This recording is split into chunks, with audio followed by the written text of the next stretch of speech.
Hello বন্ধুরা, তোমরা সবাই কেমন আছো? আশা করি তোমরা সবাই খুব ভালো আছো এবং আমিও খুব ভালো আছি।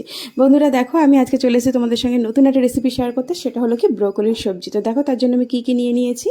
প্রথমে আমি নিয়ে নিয়েছি বন্ধুরা সুন্দর করে কেটে এবং পরিষ্কার করে ধুয়ে ব্রোকলি, দুটো আস্ত ব্রোকলি আমি সুন্দর করে ধুয়ে কেটে পরিষ্কার করে নিয়ে নিয়েছি। দেখো খুব সুন্দর করে কেটে নিয়েছি, তোমরা ঠিক এইভাবেই কেটে নেবে। দেন আমি নিয়ে নিচ্ছি আলুটাকেও কেটে নিলাম। দেন আমি নিয়ে নিচ্ছি মিক্সি জার, তার মধ্যে আমি নিয়ে নিচ্ছি গোটা ধনে, গোটা জিরে এবং গোটা গোলমরিচ এবং পোস্ত। এটাকে আমি সুন্দর করে বন্ধুরা পেস্ট করে নেব। দেখো খুব সুন্দর করে আমি পেস্ট করে নিয়েছি। এরপর আমি নিয়ে নিচ্ছি পেঁয়াজটা কুচিয়ে নিয়েছি। দেন আমি নিয়ে নিচ্ছি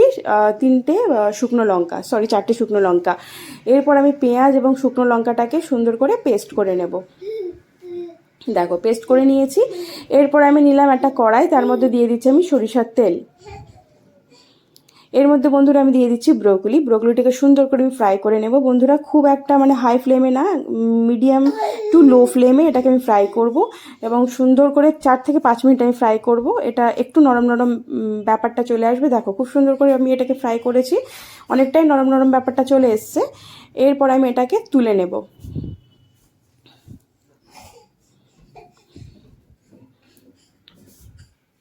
দেখো সুন্দর হয়ে গেছে। দেন আমি এটাকে তুলে নিচ্ছি একটা বোলের মধ্যে।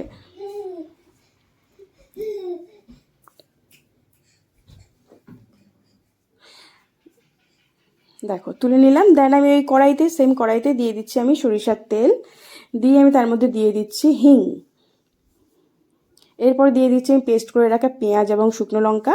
এটাকে সুন্দর করে আমি ফ্রাই করব, যাতে করে এটার যে কাঁচা গন্ধটা থাকে সেটা যাতে না থাকে। তার জন্য এটা একটু সুন্দর করে আমি ফ্রাই করব। এরপর আমি এর মধ্যে দিয়ে দেবো আদা রসুনের পেস্ট। এটাকেও আমি একটু সুন্দর করে ফ্রাই করে নেব।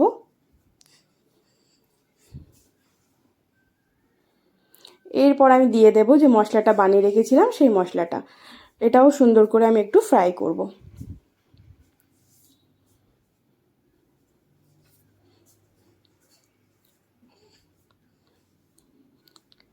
দেখো সুন্দর ফ্রাই হয়ে গেছে। দেন আমি দিয়ে দিচ্ছি আলুটাকে দেখো খুব সুন্দর করে কিউব কিউব করে কেটে নিয়েছি। ঠিক এইভাবেই তোমরাও কেটে নিও।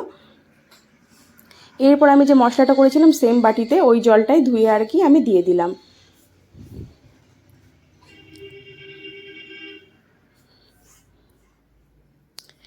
এরপর বন্ধুরা দিয়ে দিচ্ছি আমি পরিমাণ মতো নুন,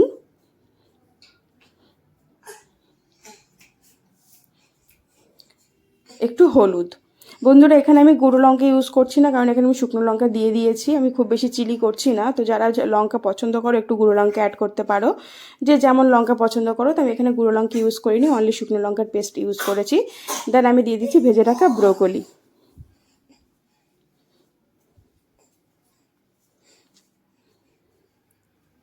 এটাকে সুন্দর করে নাড়িয়ে চাড়িয়ে নিতে হবে বন্ধুরা, যাতে করে মশলাটা প্রত্যেকটা আর কি সব জায়গাটায় লাগে, যার জন্য সেভাবে সুন্দর করে নাড়িয়ে নিতে হবে। দেন নাড়ানোর পর ব্রোকলি যেটাতে ফ্রাই করে রেখেছিলাম ওই বোলের মধ্যে জল নিয়ে আমি এর মধ্যে দিয়ে দিলাম।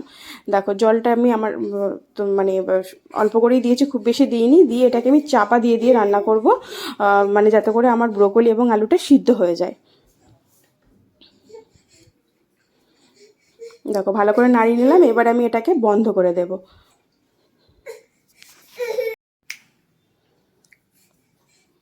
দেখো এটাকে একটু আমি নাড়িয়ে দিচ্ছি।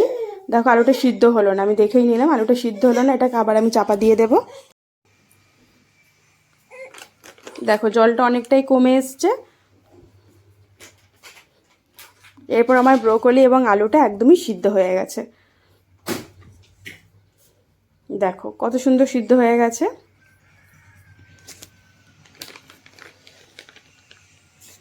এরপর বন্ধুরা আমি অ্যাকচুয়ালি ব্রোকলিতে খুব একটা ঝোল রাখবো না, হালকা গ্রেভি রাখবো। তার জন্য আমি অল্প করে জল অ্যাড করে নিলাম।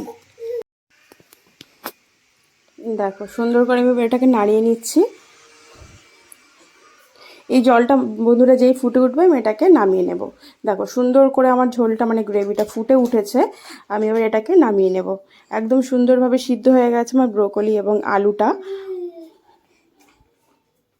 একদম কম মশলাতে করেছি বন্ধুরা, মানে গুঁড়ো লঙ্কা কিংবা মানে গুঁড়ো জিনিস কিছুই ইউজ করিনি, সবই বাটা মশলা দিয়ে বানিয়েছি। তো দেখো খুবই সুন্দর হয়েছে বন্ধুরা, তোমরা দেখে বুঝতেও পেরেছো, খুবই সুন্দর খেতেও হয়েছে, টেস্টিও হয়েছে। তো অবশ্যই তোমরা এরকম করে একবার রান্না করে খেয়ে আমাকে জানিও তোমাদের কেমন লেগেছে। এবং ভিডিওটা যদি তোমাদের ভালো লেগে থাকে অবশ্যই একটা লাইক, কমেন্ট এবং শেয়ার করে দিও। এবং যারা এখনও পর্যন্ত আমার চ্যানেলটিকে সাবস্ক্রাইব করোনি, কিংবা আমার ফেসবুক পেজ থেকে যারা দেখছো, যারা এখনও আমার পেজটিকে ফলো করোনি, আমার পেজ তারা আমার পেজটিকে ফলো করে নিও এবং আমার চ্যানেলটিকে সাবস্ক্রাইব করে নিও। তো চলো, এতক্ষণ আমার সঙ্গে থাকার জন্য সবাইকে অনেক অনেক ধন্যবাদ। চলো দেখা হচ্ছে আবার নেক্সট ব্লগে। টাটা।